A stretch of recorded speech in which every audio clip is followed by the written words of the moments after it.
أعماقنا أعماقنا الإيمان كالجراد مسوة فإن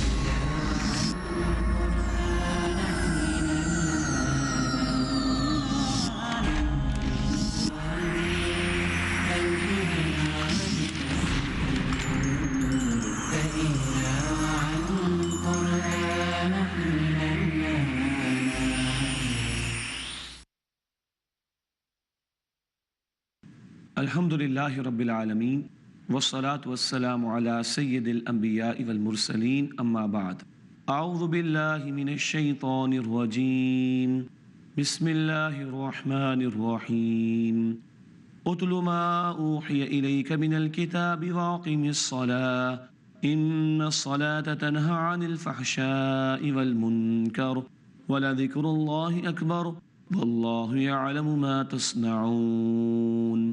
ناظرین کرام السلام علیکم ورحمۃ اللہ وبرکاتہ۔ فہم قرآن کے سلسلے میں سورۃ العنکبوت کا مطالعہ کر رہے ہیں۔ آج کا مطالعہ شروع کر رہے ہیں سورۃ العنکبوت کی آیت نمبر 45 سے اور 21 پارے کا آغاز ہو رہا ہے۔ سن 5 نبوی کا دور وہ دور تھا جب ہجرت حبشہ کا معاملہ پیش آیا، مشکلات کا دور تھا۔ ان مشکلات کے حوالے سے بڑی قیمتی ہدایات اللہ تعالی نے عطا فرمائی ہیں۔ آئیے ان کا مطالعہ شروع کریں۔ سورۃ العنکبوت آیت نمبر 45 سے ارشاد ہوا، اتل ما اوحی الیک من الکتاب، اے نبی صلی اللہ علیہ وسلم آپ تلاوت کیجئے اس میں سے جو آپ پر کتاب میں سے وحی کیا گیا، واقم الصلاۃ اور نماز قائم کیجئے۔ دو اہم ہدایات، قرآن کی تلاوت اور نماز کا قائم کرنا۔ اس قرآن میں پچھلی قوموں کے حالات، پچھلے رسولوں کے واقعات اور اللہ کے نیک بندوں کے تذکرے ہیں۔ جب ایمان والے ان کو پڑھتے ہیں تو ان کو موٹیویشن ملتی ہے، جذبہ پیدا ہوتا ہے حق کے راستے پر جمے رہنے کا۔ اور نماز اللہ سے تعلق قائم کرواتی ہے اور اللہ کی مدد کے حصول کا ذریعہ ہے، جیسے کہ قرآن نے فرمایا سورۃ البقرہ آیت نمبر 153 میں، استعینوا بالصبر والصلاۃ، صبر اور نماز کے ذریعے اللہ کی مدد حاصل کرو۔ تو قرآن کی تلاوت اور نماز کی ادائیگی اور نماز کو قائم کرنے کا حکم دیا گیا کہ ان کے ذریعے سے مشکلات کے دور میں ایمان والوں کو حق پر ڈٹے رہنے کے لیے ترغیب اور تشویق ملے گی۔ ارشاد ہوا، ان الصلاۃ تنہی عن الفحشاء والمنکر، بے شک نماز بے حیائی اور بری باتوں سے روکتی ہے۔ یقیناً یہ نماز کا حاصل ہے۔ کم از کم ایک آدمی نماز پر لگ گیا تو جتنی دیر وہ نماز میں ہے اتنی دیر تو وہ برائی سے بچ گیا۔ اب جتنا وہ توجہ سے نماز ادا کرے گا اور نماز کی حفاظت کرے گا تو نماز کے علاوہ بھی جو اوقات ہیں انشاءاللہ ان میں بھی اس کے لیے برائیوں سے بچنا آسان ہوگا۔ ہاں، اگر کسی کی نماز اس کو بے حیائی اور بری باتوں سے نہیں روکتی تو یہ اس شخص کا قصور ہے، اور اس کو دیکھنا چاہیے کہ کہیں وہ نماز میں کوتاہی تو نہیں کرتا، جلدی ادا کرنا، توجہ سے ادا نہ کرنا، طہارت کا خیال نہ رکھنا، جو کچھ نماز میں تلاوت کرتے اور پڑھتے اس کا لحاظ نہ رکھنا، اس کے مفہوم کو نہ سمجھنا، ان کوتاہیوں کی وجہ سے نماز کے اثرات پیدا نہیں ہوتے۔ ارشاد ہوا، وَلَذِكْرُ اللَّهِ أَكْبَرُ، اور اللہ کا ذکر یہ سب سے بڑی بات ہے۔ نماز مخصوص اوقات میں آداب کے ساتھ ہے، تلاوت قرآن کی وہ بھی بہرحال آداب کے ساتھ کی جاتی ہے۔ اللہ کا ذکر ہر آن ہر دم مطلوب ہے، نماز کے علاوہ بھی اور قرآن کی تلاوت کے علاوہ بھی۔ شب و روز کے معمولات میں نبی کریم صلی اللہ علیہ وسلم نے بہت سے اذکار اور دعائیں ہمیں سکھائیں، ان کا ہمیں اہتمام کرنا چاہیے۔ جتنا اللہ سے تعلق مضبوط رہے گا اس کی مدد ہمارے شامل حال ہوگی اور باطل ہمیں پریشان نہیں کر سکے گا، اور مشکلات میں ہم انشاءاللہ اللہ کی مدد سے ڈٹے رہیں گے۔ واللہ یعلم ما تصنعون، اور اے لوگو جو کچھ تم کرتے ہو اللہ اسے جانتا ہے۔ اب اہل کتاب کے ساتھ گفتگو کے حوالے سے آداب بتائے جا رہے ہیں، کیونکہ مسلمان حبشہ جائیں گے، وہاں پر عیسائی آباد ہیں، اس حوالے سے رہنمائی عطا کی گئی۔ ارشاد ہوا، وَلَا تُجَادِلُوا أَهْلَ الْكِتَابِ إِلَّا بِالَّتِي هِيَ أَحْسَنُ، اور اہل کتاب سے جھگڑا نہ کرنا، مراد بحث وغیرہ، مگر اس طریقے پر جو بہت عمدہ ہو۔ داعی دین کو عمدگی کے ساتھ ڈائلاگ کرنا چاہیے، عمدگی کے ساتھ بحث کرنی چاہیے۔ إِلَّا الَّذِينَ ظَلَمُوا مِنْهُمْ، سوائے ان کے جنہوں نے ان میں سے ظلم کیا۔ جو ظلم پر اتر آئے اس کو تو جواب دیا جا سکتا ہے، مگر عمومی اعتبار سے عمدگی کے ساتھ حق کی دعوت دوسروں کے سامنے رکھنا چاہیے۔ وَقُولُوا آمَنَّا بِالَّذِي أُنزِلَ إِلَيْنَا، اور تم کہو اے مسلمانوں کہ ہم اس پر ایمان لائے جو ہماری طرف نازل کیا گیا، وَأُنزِلَ إِلَيْكُمْ، اور جو تمہاری طرف نازل کیا گیا۔ ہم مسلمان زیادہ براڈ مائنڈڈ ہیں، تمام کتابوں پر ایمان لاتے ہیں، ہاں اب آخری کلام قرآن ہے جو اپنی اصل شکل میں محفوظ ہے۔ وَإِلَٰهُنَا وَإِلَٰهُكُمْ وَاحِدٌ، اور ہمارا معبود اور تمہارا معبود وہ ایک ہی ہے یعنی اللہ، وَنَحْنُ لَهُ مُسْلِمُونَ، اور ہم اسی اللہ کے مسلم یعنی فرما بردار ہیں۔ وَكَذَلِكَ أَنزَلْنَا إِلَيْكَ الْكِتَابَ، اور اسی طرح اے نبی صلی اللہ علیہ وسلم ہم نے آپ پر یہ کتاب یعنی قرآن کو نازل فرمایا۔ فَالَّذِينَ آتَيْنَاهُمُ الْكِتَابَ، بس وہ لوگ کہ جنہیں ہم نے کتاب عطا کی، اہل کتاب کے نیک لوگ، یؤمنون بِهِ، وہ اس قرآن پر ایمان لاتے ہیں، وَمِنْ هَٰؤُلَاءِ مَن يُؤْمِنُ بِهِ، اور ان میں سے یعنی مکے والوں میں سے بھی کچھ قرآن پر ایمان لاتے ہیں، وَمَا يَجْحَدُ بِآيَاتِنَا إِلَّا الْكَافِرُونَ، اور ہماری آیات سے وہی انکار کرتے ہیں جو کافر ہیں۔ وَمَا كُنْتَ تَتْلُو مِن قَبْلِهِ مِن كِتَابٍ، اور اے نبی صلی اللہ علیہ وسلم اس قرآن کے نزول سے پہلے آپ کوئی کتاب نہیں پڑھتے تھے، وَلَا تَخُطُّهُ بِيَمِينِكَ، نہ آپ اپنے دائیں ہاتھ سے کچھ لکھتے تھے۔ معروف معنی میں لکھنا پڑھنا اللہ کے رسول کو نہیں آتا تھا، آپ تو امی تھے، اور یہی آپ کی رسالت کی صداقت کی دلیل۔ فرمایا کہ نہ آپ اپنے دائیں ہاتھ سے لکھتے تھے۔ اِذًا لَارْتَابَ الْمُبْطِلُونَ، اس صورت میں جو باطل پرست لوگ ہیں وہ شک میں پڑ جاتے۔ اگر آپ کو لکھنا پڑھنا آتا تو یہ آپ پر شک اور شبہ زیادہ کرتے، مگر آپ امی تھے اور اتنا عظیم کلام آپ کی زبان پر جاری ہوا کہ جس کا مقابلہ کرنے کی ان میں سکت نہیں، اور یہ جانتے کہ آپ کو لکھنا پڑھنا نہیں آتا تو یہ دنگ اور حیران ہیں، اور قرآن کی چیلنج کو قبول کرنا ان کے بس میں نہیں۔ بل ہوا آیات بینات فی صدور الذین اوتوا العلم، بلکہ یہ واضح آیات ان لوگوں کے سینوں میں محفوظ جنہیں علم عطا کیا گیا۔ وما یجحد بآیاتنا الا الظالمون، اور ہماری آیات کا انکار وہی کرتے ہیں جو ظالم ہیں۔ سینوں میں اللہ نے اب اس قرآن کو محفوظ کر دیا۔ چھوٹے چھوٹے بچے ہوتے اور ان کو عربی بھی نہیں آتی، اردو بھی نہیں آتی، عربی سے ملتے جلتے کوئی زبان بھی نہیں آتی، مگر ان کے سینوں میں اللہ اپنی ہزاروں آیات کو جمع فرما دیتا ہے۔ یہ بھی اللہ کے اس کلام کا بہت بڑا معجزہ ہے۔ وَقَالُوا لَوْلَا أُنزِلَ عَلَيْهِ آيَاتٌ مِّن رَّبِّهِ، اور وہ کہتے ہیں کہ ان پر ان کے رب کی طرف سے کچھ نشانیاں کیوں نہیں آتی، وہی معجزات کے مطالبہ۔ قُلْ إِنَّمَا الْآيَاتُ عِندَ اللَّهِ، اے نبی صلی اللہ علیہ وسلم فرما دیجئے یہ آیات، یہ نشانیاں، یہ معجزات یہ تو اللہ کے پاس ہیں۔ وَإِنَّمَا أَنَا نَذِيرٌ مُّبِينٌ، اور بے شک میں تو ایک واضح طور پر خبردار کرنے والا ہوں۔ اولم یکفیہم انا انزلنا علیک الکتاب یتلی علیہم، کیا ان لوگوں کے لیے بات کافی نہیں اے نبی صلی اللہ علیہ وسلم کہ ہم نے آپ پر ایک کتاب نازل کی جو ان پر پڑھی جاتی ہے؟ اتنا عظیم کلام، اس قدر پرزور کلام، کیا یہ ان کی ہدایت کے لیے کافی نہیں؟ ان فی ذلک لرحمۃ وذکریٰ لقوم یؤمنون، بے شک اس میں ان لوگوں کے لیے رحمت ہے اور نصیحت ہے جو ایمان رکھتے ہیں۔ ہم لوگوں کو بھی سوچنا چاہیے کیا قرآن کافی نہیں ہمارے لیے؟ اللہ کے نبی کی سنت کافی نہیں ہمارے لیے؟ ہم کیوں غیروں کی تعلیمات کو لیتے ہیں، غیروں کے ازمز کو، ان کے نظاموں کو لیتے ہیں؟ کیا اللہ کا دیا ہوا نظام ہمارے لیے کافی نہیں؟ اللہ اپنی کتاب کو ہمارے لیے رحمت اور نصیحت کا باعث بنائے۔ قل کفا باللہ بینی و بینکم شہیدا، اے نبی صلی اللہ علیہ وسلم فرما دیجئے اللہ میرے اور تمہارے درمیان بطور گواہ کافی ہے۔ یعلم ما فی السماوات والارض، اللہ جانتا ہے جو کچھ آسمانوں میں ہے اور جو کچھ زمین میں ہے۔ والذین آمنوا بالباطل کفروا باللہ، اور وہ لوگ کہ جو باطل پر ایمان رکھتے ہیں انہوں نے اللہ کا انکار کیا۔ اولئک هم الخاسرون، یہی وہ لوگ ہیں جو خسارہ اٹھانے والے ہیں۔ وَيَسْتَعْجِلُونَكَ بِالْعَذَابِ، اور اے نبی صلی اللہ علیہ وسلم یہ لوگ آپ سے عذاب کی جلدی مچاتے ہیں۔ وَلَوْلَا أَجَلٌ مُّسَمًّى لَجَاءَهُمُ الْعَذَابُ، اور اگر آپ کے رب کی طرف سے ایک وقت متعین نہ ہو چکا ہوتا تو کب کا ان پر یقیناً عذاب آ چکا ہوتا۔ یہ جلدی نہ مچائیں، وقت متعین پر ان کی پکڑ ہوگی، عذاب آئے گا۔ وَلَيَأْتِيَنَّهُمْ بَغْتَةً وَهُمْ لَا يَشْعُرُونَ، اور وہ اچانک ان پر آ جائے گا عذاب اور انہیں خبر بھی نہیں ہوگی۔ يَسْتَعْجِلُونَكَ بِالْعَذَابِ، اے نبی یہ لوگ آپ سے عذاب کی جلدی مچاتے ہیں۔ وَإِنَّ جَهَنَّمَ لَمُحِيطَةٌ بِالْكَافِرِينَ، اور بے شک جہنم کافروں کو گھیرے ہوئے ہے۔ اللہم اجرنا من النار، اے اللہ ہم سب کو آگ کے عذاب سے محفوظ فرما۔ یوم یغشاہم العذاب من فوقہم ومن تحت ارجلہم، جس دن انہیں ڈھانک لے گا عذاب ان کے اوپر سے اور ان کے پاؤں کے نیچے سے۔ فیقول ذوقوا ما کنتم تعملون، اور اللہ فرمائے گا چکھو اس کا مزہ جو تم کرتے تھے اعمال، تمہاری حرکتوں کی وجہ سے اب یہ تم پر عذاب آ گیا۔ اس کے بعد اللہ تعالیٰ اپنے نیک بندوں سے خطاب کر رہے ہیں اور ہجرت پر انہیں آمادہ کیا جا رہا ہے۔ سن 5 نبوی میں وحی کے آغاز کے 5ویں سال حبشہ کی طرف ہجرت کا معاملہ پیش آیا تھا۔ ارشاد ہوا یا عبادی الذین آمنوا ان ارضی واسعۃ فایای فاعبدون، اے میرے بندو جو ایمان لائے ہو، بے شک میری زمین بہت وسیع ہے، پس تم میری ہی عبادت کرو۔ اگر ایک خطے میں اللہ کے دین پر عمل ممکن نہیں تو کسی اور علاقے میں چلے جاؤ جہاں دین کی حفاظت بھی ممکن ہو اور دین پر عمل بھی ممکن ہو، اور عبادت کرو میری۔ عبادت مقصود ہو، جان اور مال بچانا یہ تمہارا مطلوب و مقصود نہ بن جائے۔ مزید رہنمائی ضرور حاصل کریں گے انشاءاللہ، مگر ایک وقفے کے بعد آپ سے ملاقات ہوتی ہے۔ السلام علیکم ورحمۃ اللہ وبرکاتہ۔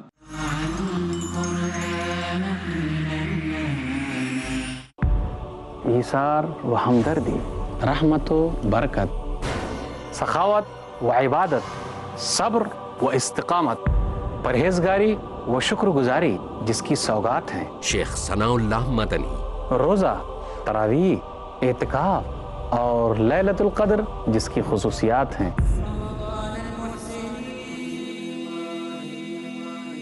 اللہ سبحانہ و تعالیٰ کی بے حساب انعامات کو لے کر ایک بار پھر ہماری زندگی میں آ رہا ہے ماہ رمضان۔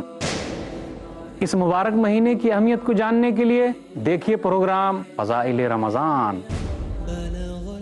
فضائل رمضان آج رات 8 بجے اور دوبارہ صبح 9:30 بجے انڈیا میں پیس ٹی وی اردو پر۔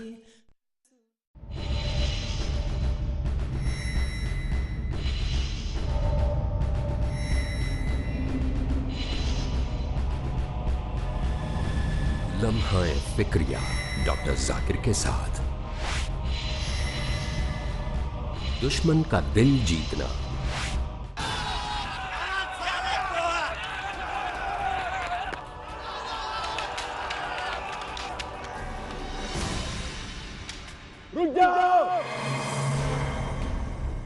نفرت اور دشمنی کے اس دور میں ہمارے خالق نے دشمن کے دل کو جیتنے کا طریقہ بتا دیا ہے۔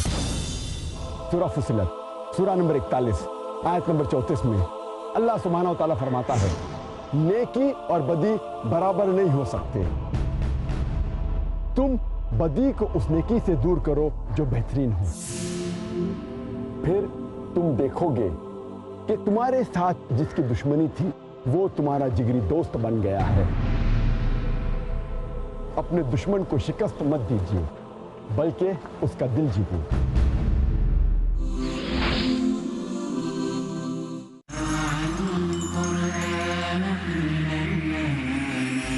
السلام علیکم ورحمۃ اللہ وبرکاتہ۔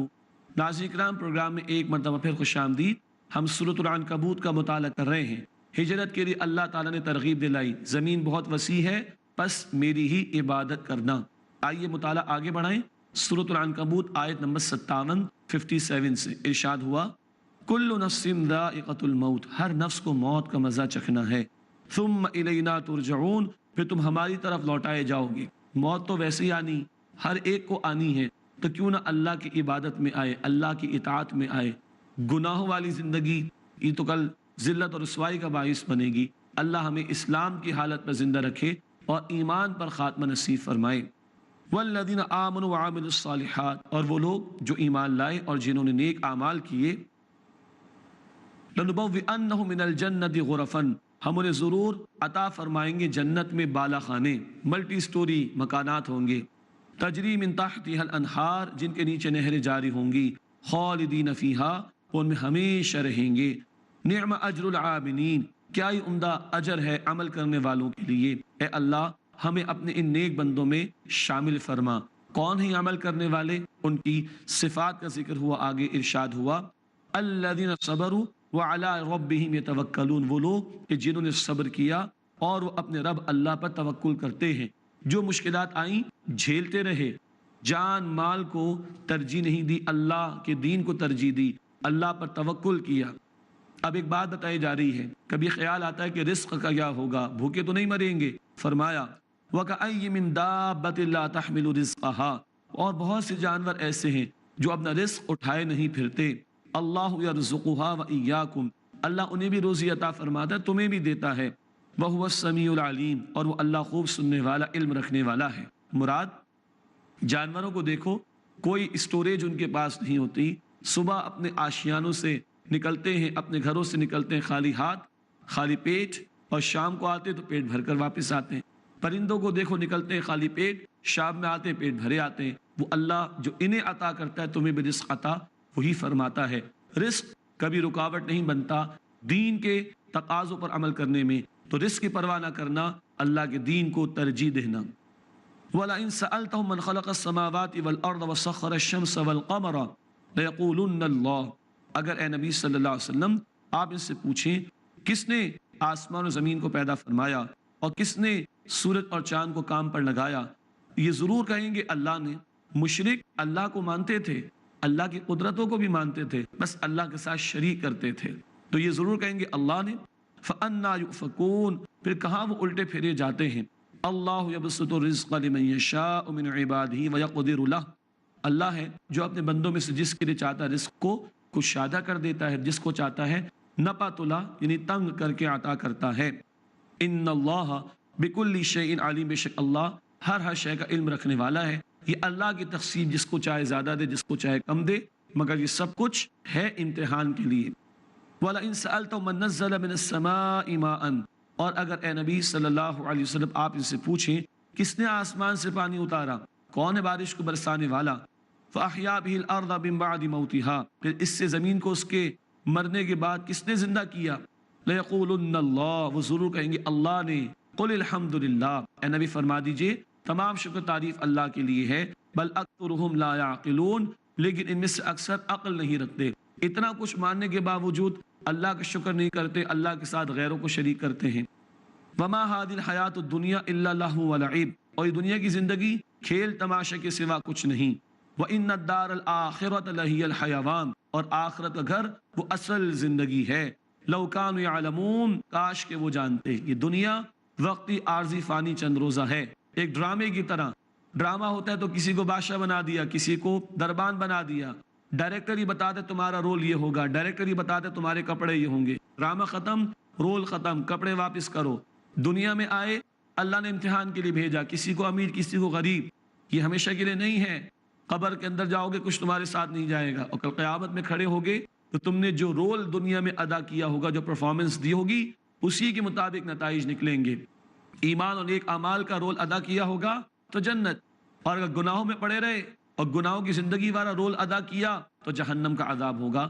اللہ ہمیں جنت الفردوس میں جگہ عطا فرمائے، اور اللہ ہم سب کو جہنم کی آگ سے محفوظ فرمائے۔ فَإِذَا رَكِبُوا فِي الْفُلْكِ دَعَوُا اللَّهَ مُخْلِصِينَ لَهُ الدِّينَ، اور جب وہ کشتی میں سوار ہوتے ہیں تو اللہ ہی کو پکارتے ہیں، اپنی بندگی کو اسی کے لیے خالص کر کے، لات منات عزا جھوٹے معبودوں کو بھول جاتے ہیں، گوٹ پھنستی ہے تو اللہ ہی یاد آتا ہے۔ فَلَمَّا نَجَّاهُمْ إِلَى الْبَرِّ إِذَا هُمْ يُشْرِكُونَ، پھر جب وہ اللہ انہیں خشکی کی طرف بچا کر لے آتا ہے تو فوراً وہ شرک کرنے لگ جاتے ہیں، بھول جاتے ہیں اللہ کو۔ لِيَكْفُرُوا بِمَا آتَيْنَاهُمْ، تاکہ اس کی ناشکری کریں جو ہم نے نعمتیں ان کو عطا فرمائیں۔ وَلِيَتَمَتَّعُوا، اور چاہیے کہ وہ فائدہ اٹھا لیں، یہ تھوڑا فائدہ ہے، اللہ کے ساتھ شرک کر کے تم بہت زیادہ نہیں بنا سکتے، بلکہ شرک و کفر کے ساتھ جب تم اللہ کے سامنے پیش ہوگے کچھ بھی تمہارے ہاتھ پلے نہیں پڑے گا، عذاب ہی عذاب ہوگا۔ فَسَوْفَ يَعْلَمُونَ، بس ان قریب وہ جان لیں گے۔ اولم یرو انا جعلنا حرما آمنا، کیا وہ دیکھتے نہیں کہ ہم نے سرزمین مکہ کو امن کا گہوارہ بنایا، امن عطا کر دیا تمہیں یہاں پر۔ وَيُتَخَطَّفُ النَّاسُ مِنْ حَوْلِهِمْ، اور اس کے ارد گرد سے لوگ اچک لیے جاتے ہیں۔ قریش مکہ کو سمجھایا جا رہا ہے حرم کی وجہ سے تمہیں امن ملا ہوا ہے، باقی پورے عرب میں لوٹ مار ہوتی ہے، لوگوں کے قافلے لوٹے جاتے ہیں، تمہیں اللہ تعالیٰ نے اس حرم کی بدولت امن دیا، سکون دیا، تم اللہ کی ناشکری کرتے ہو، اللہ کے احسانات کو مان کر اس کی اطاعت قبول نہیں کرتے۔ ہمارا معاملہ بھی کچھ ایسا ہی ہے، اللہ نے کروڑ کروڑ نعمتیں ہمیں دے رکھی ہیں، خوف سے اللہ ہمیں بچاتا ہے، بھوک سے اللہ تعالیٰ ہمیں بچاتا ہے، ابتدا سے لے کے انتہا تک ہماری حاجات کو پورا کرتا ہے، بغیر مانگے کروڑوں نعمتیں اس نے عطا فرمائیں، مگر ہم بھی شاید اللہ کو بھول جاتے ہیں، اس کی نعمتوں کی ناقدری کرتے ہیں، اس کا شکر بجا لانے کی کوشش نہیں کرتے۔ فرمایا افبالباطل یؤمنون وبنعمت اللہ یکفرون، بس کیا وہ باطل پر ایمان رکھتے ہیں اور اللہ کی نعمت کی ناشکری کرتے ہیں۔ ومن اظلم، ممن افترى علی اللہ کذبا، اور اس سے بڑھ کر ظالم کون ہوگا جس نے اللہ پر جھوٹ باندھا، او کذب بالحق لما جاءہ، اور جھٹلایا اس نے حق کو جب کہ وہ اس کے پاس آ گیا۔ غور کیجئے، یہ بار بار قرآن میں الفاظ آتے ہیں، اس سے بڑھ کر ظالم کون، جو اللہ پر جھوٹ باندھے اور جب اللہ کا کلام اللہ کی طرف سے آیا وہ حق اس کے سامنے آئے وہ اس کو جھٹلا دے۔ ایک جھٹلانا ہوتا ہے کافر و مشرکوں کا کہ وہ اللہ کے کلام کو مانتے ہی نہیں، ایک جھٹلانا ہوتا ہے ماننے والوں کا۔ جی ہاں، ماننے والے کلام کو ماننے کے بعد اس کے احکامات پر عمل نہ کریں تو یہ عمل سے جھٹلانا ہے۔ اللہ تعالی ہم سب کو اس سے محفوظ رکھے۔ یہود نے بھی یہی کیا تھا۔ سورۃ الجمعہ کی ابتدائی آیات میں ذکر آتا ہے بئس مثل القوم الذین کذبوا بآیات اللہ، بری ہے مثال اس قوم کی جنہوں نے اللہ کی آیات کو جھٹلایا۔ یہود نے تورات کو اللہ کی کتاب ماننے سے انکار نہیں کیا بلکہ تورات کے احکامات پر عمل نہیں کرتے تھے، تو اللہ نے سورہ جمعہ کے آغاز میں ان کے متعلق فرمایا بری ہے مثال اس قوم کی جس نے اللہ کی آیات کو جھٹلایا۔ آج ہم مسلمان بھی دیکھیں، اللہ کے کلام کو ہم مانتے تو ہیں مگر کیا اللہ کے کلام کی مانتے ہیں، اللہ کے احکامات پر عمل کرتے ہیں؟ اگر نہیں تو یہ عملی طور سے جھٹلانے کے برابر ہو جائے گا۔ اللہ تعالی ہمیں اس قرآن پر دل سے ایمان عطا فرمائے اور اس کو سمجھنے، اس پر عمل کرنے اور اس کے پیغام کو دوسروں تک پہنچانے کی توفیق عطا فرمائے۔ ارشاد ہوا وَمَنْ أَظْلَمُ مِمَّنِ افْتَرَى عَلَى اللَّهِ كَذِبًا، اور اس سے بڑھ کر ظالم کون ہوگا جس نے اللہ پر جھوٹ باندھا، أَوْ كَذَّبَ بِالْحَقِّ لَمَّا جَاءَ، اور جھٹلایا اس نے حق کو جبکہ وہ اس کے پاس آ گیا۔ أَلَيْسَ فِي جَهَنَّمَ مَثْوًى لِلْكَافِرِينَ، تو کیا جہنم میں کافروں کے لیے ٹھکانہ نہیں ہے؟ اللہم انا نعوذ بک من عذاب جہنم، اے اللہ ہم تیری پناہ میں آنا چاہتے ہیں جہنم کے عذاب سے۔ اس کے بعد سورۃ العنکبوت کی آخری آیت، بہت پیاری آیت، بہت اس میں موٹیویشن۔ ارشاد ہوا والذین جاہدوا فینا لنہدینہم سبلنا، اور جو لوگ ہماری راہ میں جہاد کریں گے ہم اپنے راستوں کی ان کو ہدایت عطا فرما دیں گے۔ جہاد اس کے معنی صرف جنگ کے نہیں ہوتے، جہاد کے معنی کوشش کے، محنت کے، اسٹرگل کے، جد و جہد کے ہیں۔